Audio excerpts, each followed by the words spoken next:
Welcome to Leaving Crazy Town with Finn and Sarah. What are we going to talk about today, Sarah? Hello, Finn.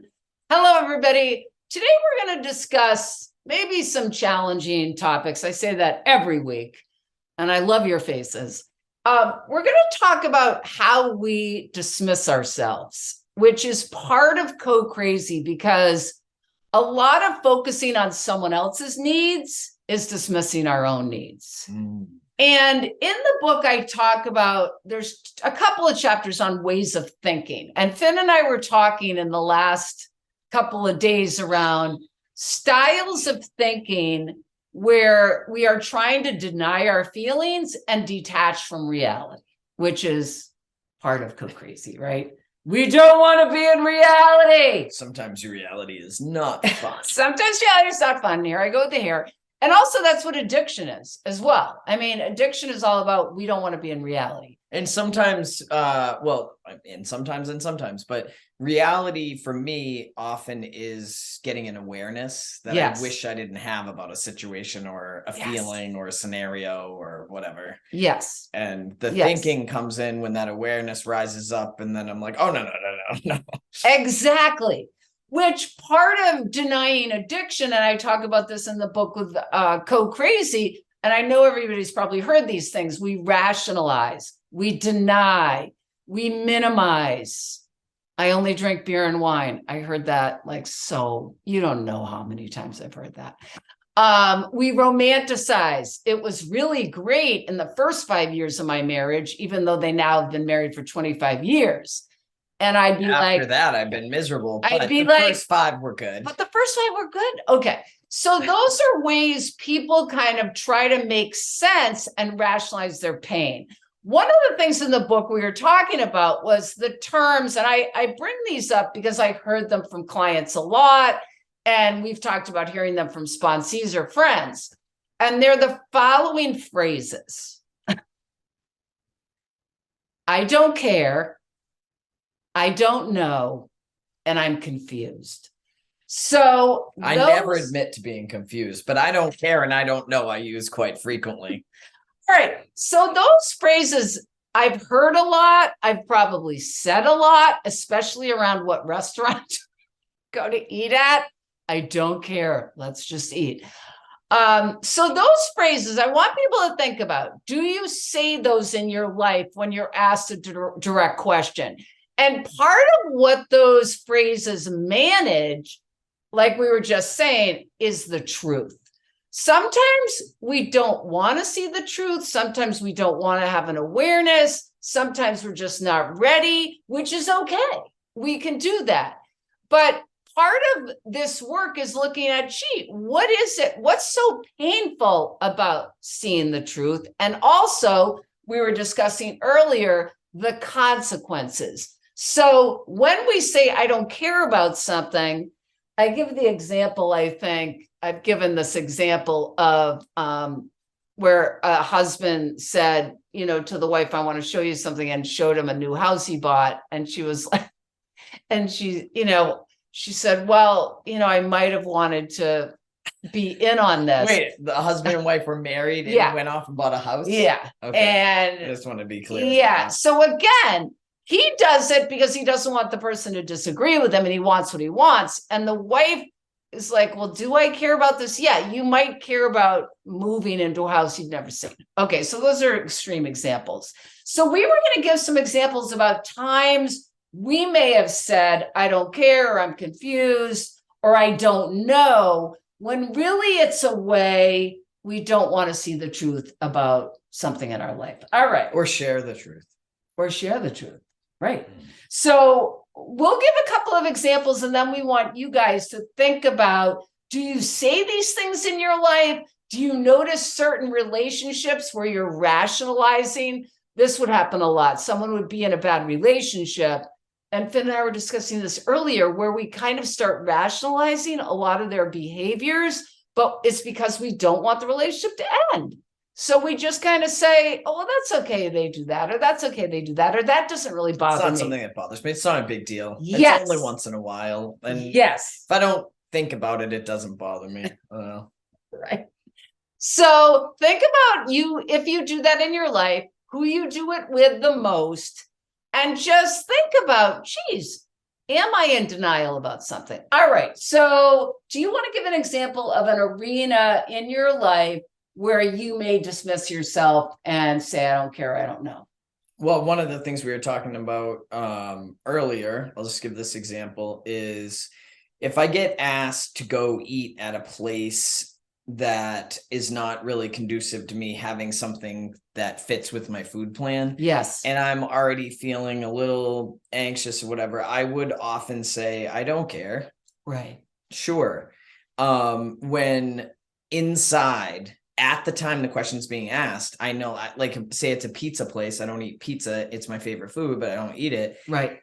My abstinence, I just got back, I'm feeling really good about it, I want it, and then all of a sudden I'm agreeing to go to a pizza place where I can't really eat anything except for like a bland salad. It's not going to be satisfying, and I'm agreeing to that. It's not what I want to do. And then part of me is also fearful that I'm going to give up my abstinence, which is something I really want, which often would happen. I would end up eating the pizza and then feeling really bad and mad with myself because I didn't do what I wanted to do, you know? Exactly. So again, it's a way we dismiss our own needs, which we're going to talk in future videos about what our needs even are. I start with, in my head, like, well, it's not that big of a deal. I'll just have a salad. There's something, this is what I'm thinking. I'll just, you know, whatever.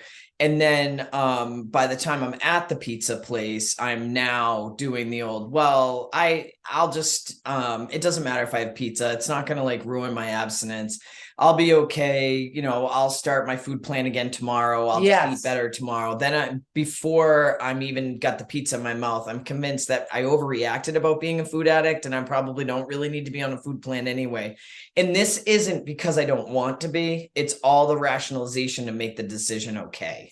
Yes. So when it's not what I want. Absolutely. So this is so critical. So think about what we're talking about is styles of thinking and ways we think, like Finn just said, and this is an addiction issue, ways we make up or think to make something okay. So think about also, we'll give an example of a personal interaction. So either in a marriage or a relationship or with a child where you've said, oh, that's okay, or that doesn't really bother me, when it really does. God, I just thought of an example. Yeah, use your. Oh my God. I always give examples with Bo and Xbox, but there's nothing like a good Xbox. This is huge. So my bedroom was above Bo's kind of playroom. Not playroom as he got, it was where he watched TV. Man cave. Right. And as he got older and started really getting into Xbox, the volume would get so huge. And I don't know if I have a freaking noise thing, but anyways, my bedroom was above it.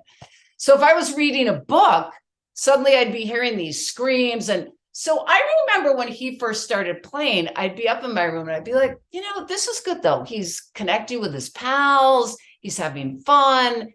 And I would kind of rationalize and say, it doesn't really bother me, you know, and then I'd go to another room. I mean, literally, I denied the effect on me because I wanted him to be okay.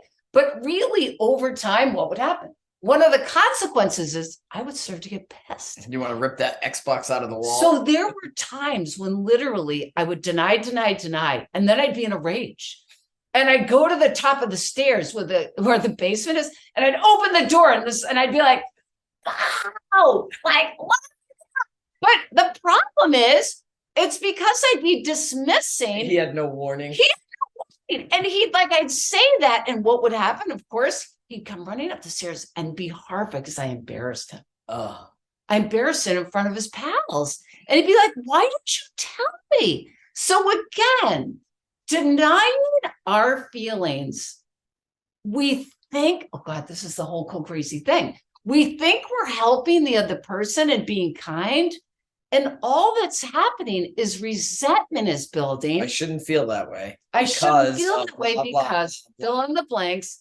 And what happens is it affects the relationship you're in. So two things. We're going to wrap up this video. Two things. One is denying or rationalizing how an addiction is affecting you if you're drinking, if you're sober, now you're shopping, now you're eating, now you're gambling, whatever, because we will pick up anything else. You know, this isn't an addiction episode, but very often, I don't know if any of you guys know this phenomenon, but what happened with a lot of people who had bariatric surgery, they've done this research. People that had bariatric surgery became alcoholics because they never dealt with the underlying food issues and they just picked up another substance. Okay, I'm on a distraction. All right, yeah, no distraction. No distraction. But I'm going to say a couple things. If it's popping into your head, it's probably bothering you. Yes. And if you're being asked a question and you know you have a habit of saying, I don't care, or all those confusing things. One of the things I've been using lately, I've been asked a few questions recently that I wasn't ready to answer. I was anxious about the answer. I knew the answer, but I wasn't ready to, I just said, I'm not ready to answer that yet. Or can you give me some time to think about it? Even though I know what the answer is, that just gives me a little space between the question and that immediate response. Yes. So anyway. Yes. And the other thing, just as a final thing to say, is oftentimes, again, we've talked about this on other videos, we don't want to see the truth because we think we have to do something about it. And again, it's honoring kind of where you are, but I think sometimes there is some freedom just in acknowledging the truth about something. Yeah. And sometimes it just acknowledging the truth and saying, okay, this is how I feel, but I'm not going to address it right now. I don't have the energy, and being okay with that. I always say, even if you have to do the crazy behavior, it's still a win to be aware of it. But to pretend it's not there and it's not happening and you're not having the feelings or the thoughts, that's where the damage is done. That's just like burying instead of being aware, like, okay, I'm choosing to let the noise be loud. I acknowledge that it's bothering me and I'm going to let it go for now. And I'll address it when I feel ready to, is very different than it's not bothering me. And then responding in the way. Which, we're going to do we're going to put out our rage video soon. But the problem with dismissing ourselves is what happens is you become enraged. And then either you're going to express the rage or you're going to have to think of other ways to repress it. Again, we're leaving CrazyTown, a tool, just like Finn said, if you have a decision or if you notice this thinking is getting crazy, try to sit quietly with yourself, even for a minute. Ask yourself the question and see if the answer comes to you. Because a lot of times the answer comes in the quiet. We love you. We're leaving CrazyTown. Fasten your seatbelts.